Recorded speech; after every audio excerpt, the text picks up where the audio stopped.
Hello, hello, hello, my darlings. Thank you for joining me on A Slice of Life, A Slice of Life. If you're watching this show, you know why. Because you are super aging. You're getting older without getting old. And you know, I heard something today that I need to repeat and add on to. Guess what I heard? Retirement, retirement is the sum of your life's work, not your life. Let me say that again, Reno, for the people in the back. Retirement is the sum of your life's work. When you have retirement, it's the sum of your life's work, but it is not your life. It's not the end of your life. It's the beginning. It's the beginning of another life. And that's why we have super aging. I don't know them, they don't know me. But I like the name of the book and I like the title of the book, the subtitle, Getting Older Without Getting Old. And what do I have for you today? I have some good stuff for you today because I have 7 habits of highly effective people. Right now, we need some highly effective people. And the highly effective people are on the other side of this screen. So let's look at, make sure we're on point. Let me share with those who may think they are highly effective and might be missing a couple of things, or let me at least introduce to some of you 7 habits of highly effective people to see if you're one of those people. And listen, let's go with number one. Be proactive. Number one, be proactive. Are you proactive? Guess what they're saying? Take the initiative and the responsibility to make things happen. Is that you? I know that's me. Is that you? Is that you? Is that you? Is that you? Is that you? Take the initiative and the opportunity to make things happen, the responsibility to make things happen. You do it first. If you see something, what they have, see something, say something, well, see something, do something. You need something done. Let me tell you something. Now I know. I love for somebody to come over here and do some things for me. But you know what? YouTube will show you how to do a whole lot of things. And I'm like, you know what? Let me go ahead and get this done. It's not that I don't want you to come help me do it, but if I can't find anybody, I keep asking. Listen, just go do it yourself. If you see something, somebody that needs some help, go ahead and do it. Do something. Take the initiative. Take the initiative. People who are what they call highly effective people, then they take responsibility. Just go ahead and say, you know what, I'll do it. Okay, I'll do it. Don't worry, I'll do it. And because the more I do it, the more things they learn and more things they know how to do. And the more people want to be with those people. They want to be with the people who know how to get things done. How do you know how to get things done? You get down in the trenches. You get down in the trenches with the people and you figure out how to get something done. You say, you know what, I'll do it. Everybody's sitting around waiting for somebody. I tell you, I always use Georgian. I was at the my favorite store, the dollar store. And the lady, the line was long at this particular dollar store. It's very popular, it's very nice. And and she needed, I don't know how much she needed, but she needed some money. It wasn't that much. I just so happened to have that much in my bag, in my hand. And and so she needed to go. I think I told you a story. Somebody, she had to leave and go get it. It was taking, the line was getting longer and people were getting irritated. There was enough people in there that said, let's everybody give $1. And then, I said, you know what, Georgia, let me just shut this down. I said, I have it. I have it. I have it. People were glad because they may or may not have it. Who knows? I don't know. But I know we had to get the line moved. You want the line to move? Find out what the problem is. It may be something simple that you can help them with. Or maybe, of course, you got the wrong, I don't know, that's not a good example. But anyway, that's my example. Number one, be proactive. Number two, begin with an end in mind. Begin with an end in mind. Start with a clear destination to understand where you are now and where you're going and what you value most. Let me say it again, Reno, for the people in the back. Start with a clear destination to understand where you are now, where you're going, and what you value most. In other words, begin with an end in mind. If you're trying to get to St. Louis, Do you want to go by Florida, Tampa first? I'm just saying.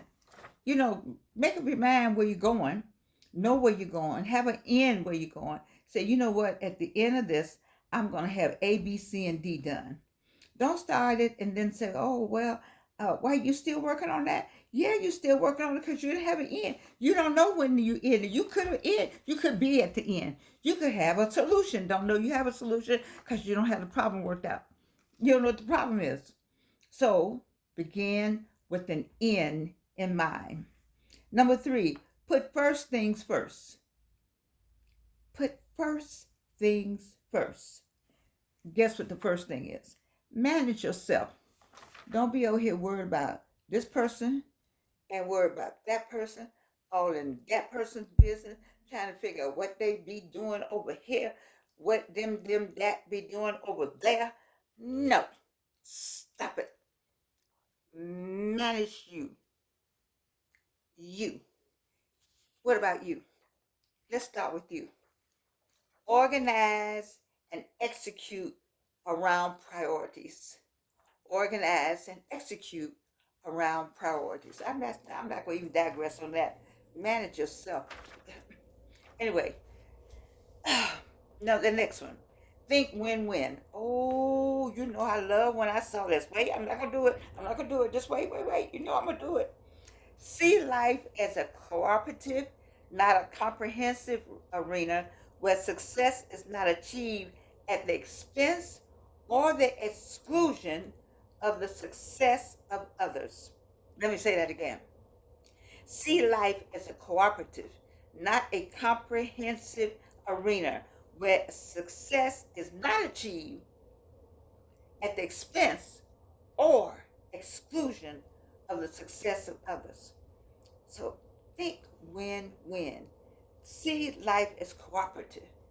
Don't don't you gonna win on somebody else's dime, on somebody else's thoughts. Just think win-win. But you know what I do? What I do all the time? This what controls this. Let's go with seek first to understand. The next one. Seek first to understand. Okay, understand, then be understood to build the skills of empathetic listening that inspires openness and trust. So if you're going to understand, seek first to understand, make sure you understand and empathize. Empathize. Empathize. When you think about it, is it has it something that's happened with you or some member of your family, or you understand it from a different point of view? Stop a minute and seek first to understand what's really going on, and then empathize with the situation, because somewhere in life, somewhere along the way, somebody in your family has been through that same thing. Let's go with synergy. Apply the principles of cooperative creativity and value to differences. Apply the principles of cooperative creativity and value differences. Synergize. First time I heard that word was some years ago. Remember synergy? Everything was synergy, coming together, bringing yours, a little bit of this, a little bit of this, a little bit of this, and just putting it together, and having taking all that energy and making synergy, and before you know it, you blossom into some awesome product, or awesome event, or awesome cooperative, collaborative kind of outcome. And so synergy, you need the synergy together. All right. And then the last one is renewal. Ooh, I love renewal. Guess what renewal says? Preserving and enhancing your greatest asset, which is yourself. That's why you love watching this show. The people who are watching this show, the people who are looking at this channel, look at other channels, and maybe creators of the same kind of channels, those channels that work on self-improvement, that work on enhancing the greatest or the best thing about ourselves. That, we're talking about super aging. And so preserving and enhancing your greatest asset, which is yourself. And it said renew your physical self. I talked about the physical self on yesterday, the day before yesterday, I believe. I talked about the physical self, renewing your physical self. Georgia needs to do something. It's winter now, it's cold. That's gonna be my excuse. But you know, sometimes um, you got to do some kind of exercising. I do mine, as you know, at my best exercises are done at the Publix, at a Kroger, at a dollar store, or yeah, those places pretty good. You know, or BJ's is my best place. Um, Maybe that was Sam's. Sam's is a little too far for me. Costco's a little too far for me. So BJ's. And what happens in those places? I walk the aisles, whether I want anything on the aisles or not. I don't have to want anything on the aisle. I just walk the aisle. And when you walk up and down, that's pretty good. Some people walk the mall. I walk the aisles. You know, if I walk the mall, I could go in every store, but I don't like the mall that's closest to me and have everything I want. I don't like the atmosphere there that much. But I do like the walk the aisles. So that's my physical that I do. I walk and of course I have neuropathy pretty badly, but I walk it anyway. I just for my physical, and then my spiritual is always that's a daily. You know, I get up in the morning with God and Jesus on my mind. And I go to bed with the same thought, or the same kind of concepts. I have my daughter found something for me where you can listen to the word being read to you all night. You can go on YouTube. I think it's called the Spiritual Word. You can have a man reading it, or a woman reading the Bible verses to you while you sleep. You know, and just engaging in your own spiritual oneness with you and the Lord. I don't. I'm not one to talk against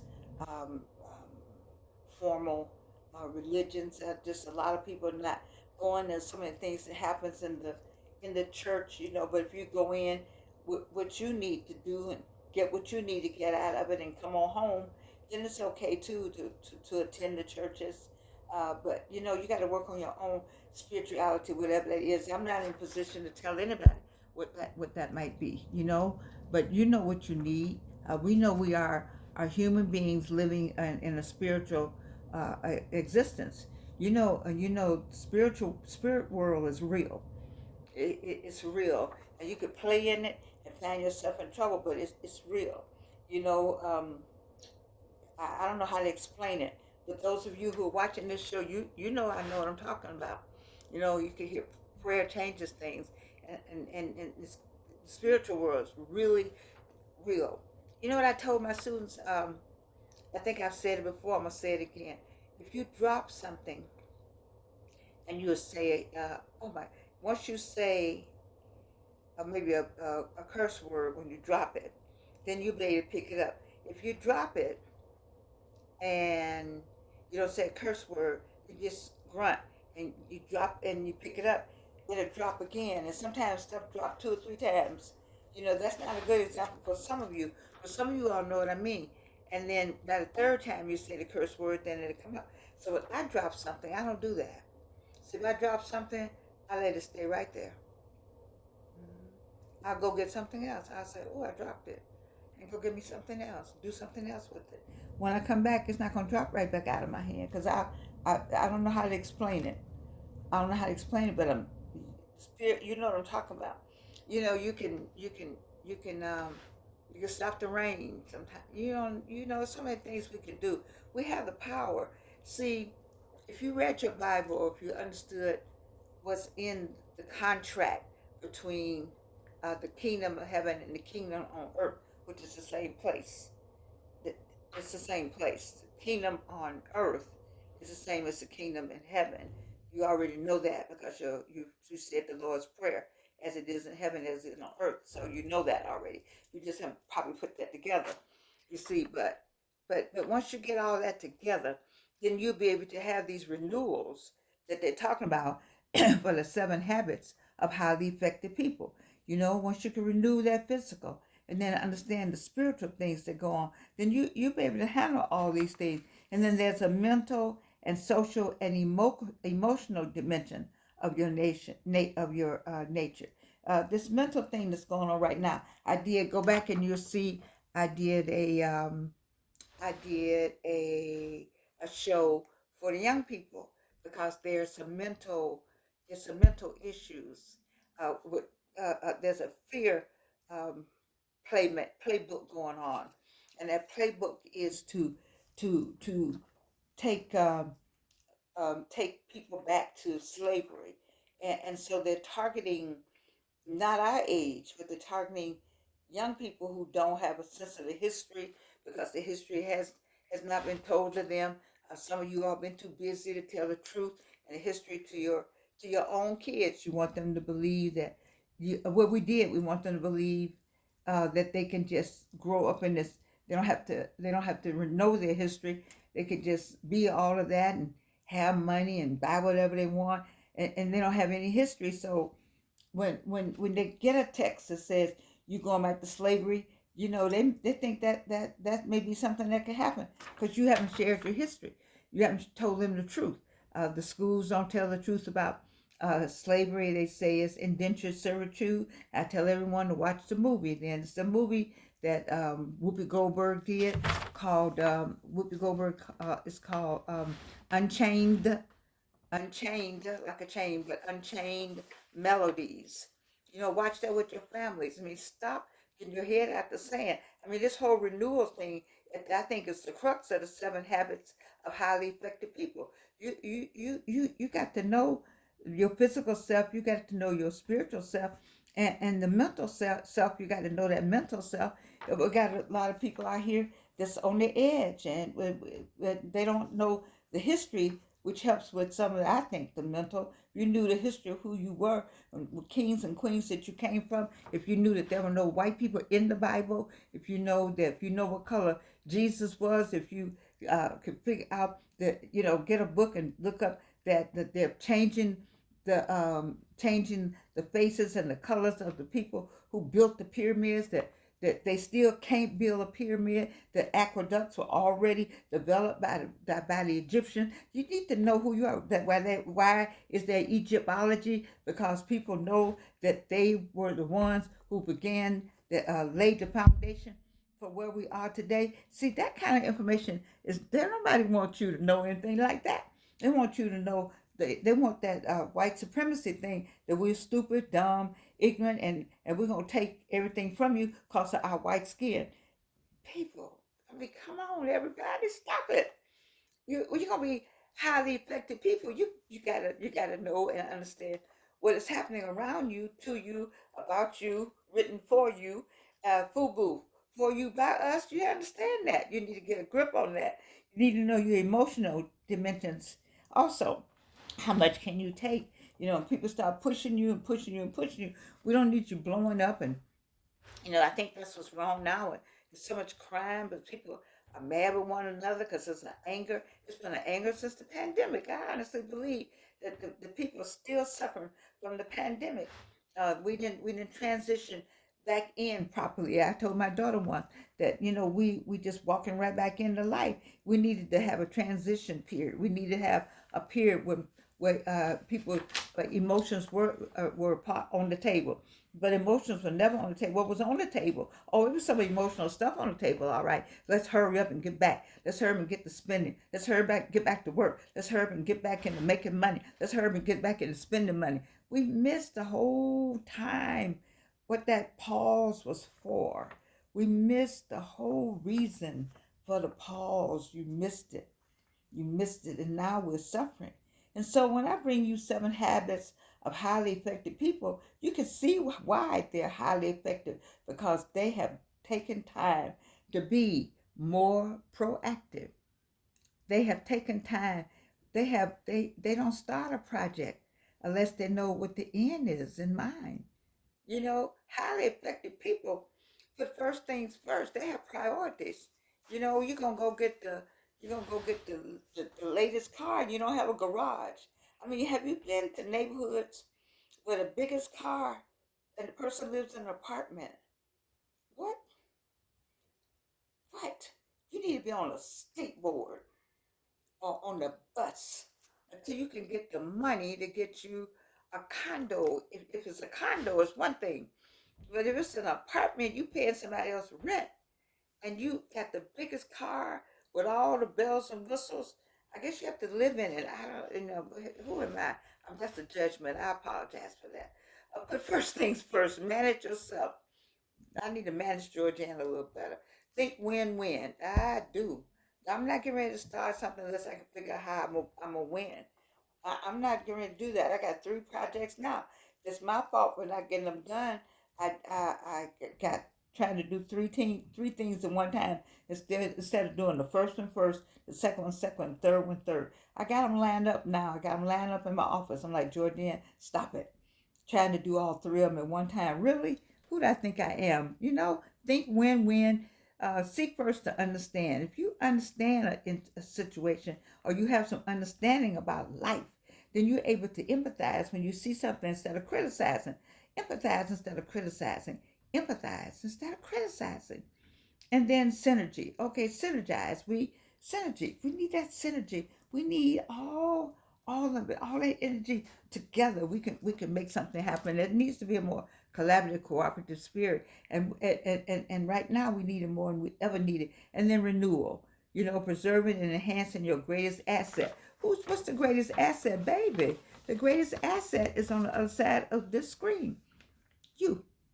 You're the greatest asset. If you were not here, then I would not be here. You make me. Without you, there's no me. That's for real. I need you for me to be here because I'm talking to you.